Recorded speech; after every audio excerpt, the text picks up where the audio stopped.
क्योंकि कर्मा जो है वो कभी ना कभी लौट के वापस जरूर आता है। पिताजी, मैं वही आपका दोस्त हूँ जिसको आपने मार दिया था।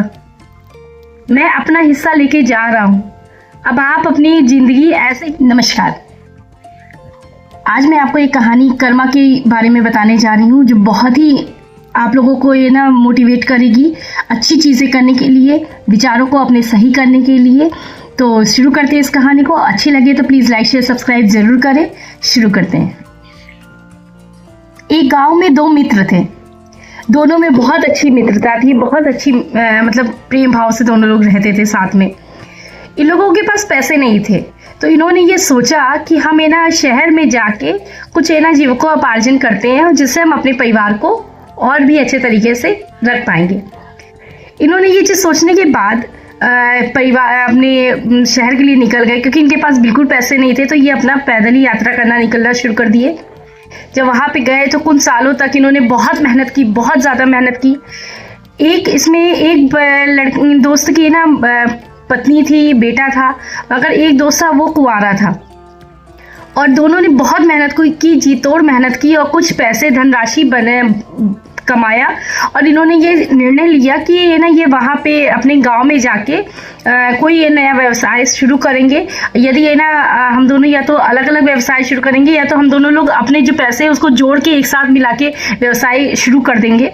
तो फिर इन्होंने कहा अच्छा ठीक है, इस तरीके से हम लोग व्यवसाय करेंगे तो हम लोगों का कुछ ना कुछ तो लाभ हो ही जाएगा। हम लोग अपने घर में भी रहेंगे और अपना व्यवसाय भी चला पाएंगे। तो इन्होंने जो धनराशि थी उसको लेके गए और फिर ये लोग अपने घर की तरफ वापस आने लगे।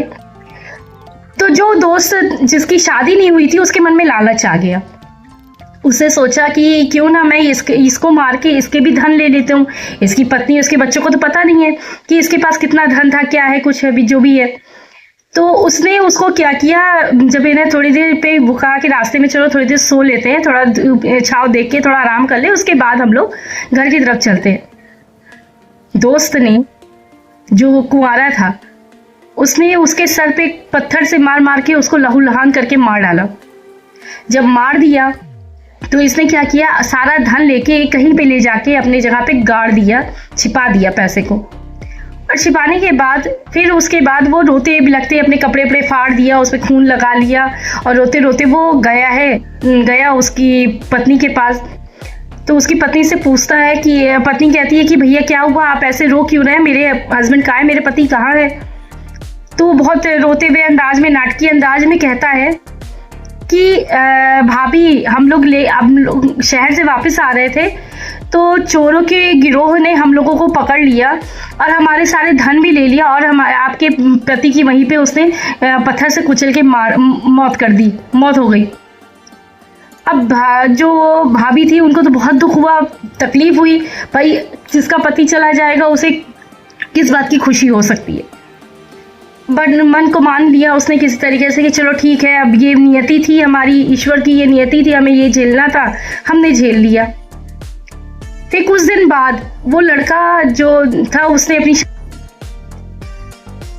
फिर कुछ दिन बाद उस लड़के ने उसकी शादी हुई, उसका परिवार बसा। उसके पास पैसे बहुत थे, चूंकि उसने अपना घर मजबूत करवा लिया, सब चीज़ घर को मजबूत किया, व्यवसाय शुरू किया, सब कुछ कर लिया। कुछ सालों बाद उसको एक पुत्र रत्न की प्राप्ति हुई। पुत्र रत्न की प्राप्ति हुई तो जितनी के नाम 18 साल का वो हो गया जब, तो उसको एक ऐसी असाध्य बीमारी हो गई जिस बीमारी का कोई भी प्रकार का किसी भी प्रकार से इलाज नहीं संभव था। कई डॉक्टरों को दिखाया उसने। डॉक्टर ने कहा कि इसका इलाज हमारे पास नहीं है, आप इन्हें विदेश ले जाइए। उनकी पत्नी रोने लगी कि हमारे पास तो इतने पैसे हैं नहीं, हम विदेश कैसे ले जाएंगे अपने बेटे को, कैसे कराएंगे, हमारा इकलौता बेटा, हम किस तरीके से उसकी देखभाल करेंगे, हम क्या अपने ऐसा आंखों के सामने उसे मरता हुआ देखे। तो उस दोस्त ने कहा नहीं तुम परेशान मत हो, मेरे पास पैसे हैं, मैं इसको इलाज कराने के लिए ले जाऊंगा। उसने वो गड़ा धन निकाला और फिर उसके बाद उसको लेके विदेश जाने लगा। जितना पैसा उसने अपने दोस्त से लूटा था, जितना भी पैसा, जितना आधा पैसा उसका होता है, पूरा जितना लूटने के बाद जब वो लूटा था, वो जितना जब खत्म हो गया सारी दवा दारू कराने से, तो उस बच्चे ने अपने पिताजी से कहा, पिताजी आप मुझे पहचान रहे हो? तो उन्होंने कहा कि वो सोचे कि ना बच्चे की तबीयत खराब है इसलिए बच्चा ऐसे बोल रहा है कि नहीं नहीं बेटा, मैं तुम ऐसा क्यों कह रहे हो, मैं तुम्हें नहीं पहचानूंगा, तुम मेरे बेटे हो। तो उन्होंने कहा कि नहीं पिताजी, मैं आपका बेटा नहीं हूं। तो वो सोच में पड़ गए, कह रहे अरे ऐसे कैसे हो सकता है, ये तो मेरा बेटा है, ये ऐसा क्यों बोल रहा है। उन्होंने कहा पिताजी, मैं वही आपका दोस्त हूं जिसको आपने मार दिया था, मैं अपना हिस्सा लेके जा रहा हूं। अब आप अपनी जिंदगी ऐसे ही दुख में बिताइए, जिस तरीके से मेरी बीवी और बच्चे उस तरीके से दुख बिताए थे, उस तरीके से आप भी दुख बिताइए, क्योंकि कर्मा जो है वो कभी ना कभी लौट के वापस जरूर आता है। आप चाहे कितनी भी कोशिश कर ले, कर्मा जरूर आपके पीछे पीछे आता है।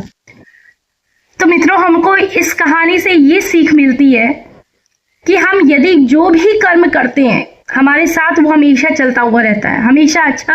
अगर हम अच्छा कर्म करते हैं तो भी वो हमारे साथ चलता है, हम बुरा कर्म करते हैं तो वो भी हमारे साथ चलता रहता है।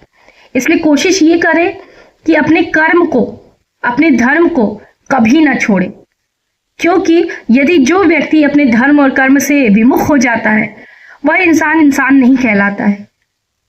वीडियो पसंद आई हो तो लाइक शेयर सब्सक्राइब जरूर करिएगा।